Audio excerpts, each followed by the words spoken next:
Hi అండి, this is రాగా. ఏంటి వేడి వేడి అన్నం పెడుతున్నాను అనుకుంటున్నారండి? అవునండి, ఈరోజైతే నేను కంది పచ్చడి చేశానండి. వేడి వేడి అన్నంలో ఈ కంది పచ్చడి వేసుకొని ఒక్క గెంటి నెయ్యి వేసుకొని తిన్నామనుకోండి, చాలా టేస్టీగా ఉంటుందండి. ఈ కంది పచ్చడి మహా రుచిగా ఉంటుందండి. నెయ్యి, అన్నం, ఈ కంది పచ్చడి కాంబినేషను చాలా బాగుంటుంది. ఒక్కసారి మీరు కూడా ట్రై చేసి చూడండి. ఆ టేస్ట్ని మీరు కూడా తప్పకుండా ఎంజాయ్ చేస్తారండి, కంది పచ్చడి టేస్ట్ని అయితే. దీని తయారీ విధానం ఎలాగో మీకు చూపిస్తానండి. ఒక గ్లాసు వరకు అయితే కందిపప్పు అయితే తీసుకున్నానండి ముందుగా. తర్వాత ఒక నిమ్మకాయ సైజ్ అంత అయితే నేను చింతపండు అయితే తీసుకున్నానండి. దాన్ని అయితే శుభ్రంగా కడగాలండి. కడిగేసి వేడి నీళ్ళలో నానబెట్టేసుకొని ఉంచుకోండి. ఒక 10-12 వరకు అయితే ఎండుమిరపకాయలు అయితే తీసుకున్నానండి. మనం తీసుకునే మిరపకాయలు కారాన్ని బట్టి తీసుకోండి మీరు. ఒక్కొక్కసారి మిరపకాయలు కారం ఎక్కువగా ఉంటుందండి, అందుకని చూసి తీసుకోండి. ఇప్పుడు ఆ మిరపకాయలను అయితే మనం నూనెలో వేసేసుకొని వేగించుకోవాలండి. నల్లగా అయితే మార్చొద్దండి, నల్లగా మారిపోతే చేదొస్తాయండి మిరపకాయలు. తరువాత అండి ఇదే నూనెలోకి మనము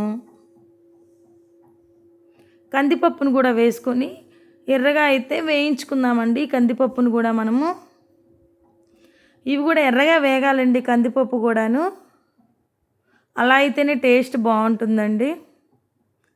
చూసారా, ఇప్పుడైతే కందిపప్పు వేగిపోయినాయండి చక్కగా. స్టవ్ ఆఫ్ చేసేసి పక్కనైతే ఉంచుకుందామండి. ఈ కందిపప్పుని వేగిన తర్వాత ఇవి కొంచెం ఆరిపోయిన తర్వాత అండి కందిపప్పులో నీళ్ళైతే వేసుకొని నానపెట్టేసుకొని ఉంచుకుందామండి. ఒక్క 10 నిమిషాలు నానపెట్టుకున్నాం అనుకోండి, చట్నీకి మెత్తగా తిరుగుతుందండి. ఆ వాటర్ని అయితే మనం వేస్ట్ చేయమండి, చట్నీలో అయితే యూస్ చేసుకుంటాము ఆ వాటర్ని. ఇప్పుడైతే అవి నానిపోయినాయండి కందిపప్పు కూడాను. చట్నీకి అయితే రెడీ చేసుకుందాము. మిక్సీ జార్లో ఎండుమిరపకాయలను వేసుకుందామండి. నానబెట్టి ఉంచుకున్నటువంటి చింతపండును కూడా వేసుకుందాము.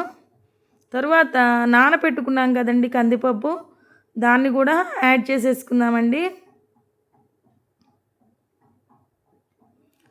ఇప్పుడు దీనిలోకి చట్నీలోకి ఎంతైతే సాల్ట్ పడుతుందో అంత సాల్ట్ని కూడా మనము యాడ్ చేసుకుందామండి. తరువాత చిన్నులపై రెబ్బల్ని వేసుకోండి, అవైతే కొంచెం ఎక్కువగానే వేసుకోండి, టేస్ట్ బాగుంటుంది ఈ చట్నీలో. తర్వాత ఒక స్పూన్ వరకు జీలకర్రని అయితే యాడ్ చేసుకున్నానండి. కొంచెం వాటర్ని కూడా వేసేసుకొని చట్నీ అయితే మెత్తగా రుబ్బేసుకుందామండి. చూసారా, చక్కగా నలిగిపోయిందండి. మధ్య మధ్యలో నీళ్లు వేస్తా మీరైతే చట్నీని తిప్పేసుకోండి. చూసారా, చక్కగా చట్నీ అయితే రెడీ అయిపోయిందండి కంది పచ్చడి. ఈ వీడియో కనుక మీకు నచ్చినట్లయితే please like, share and subscribe. Comment చేయడం మాత్రం మర్చిపోవద్దు.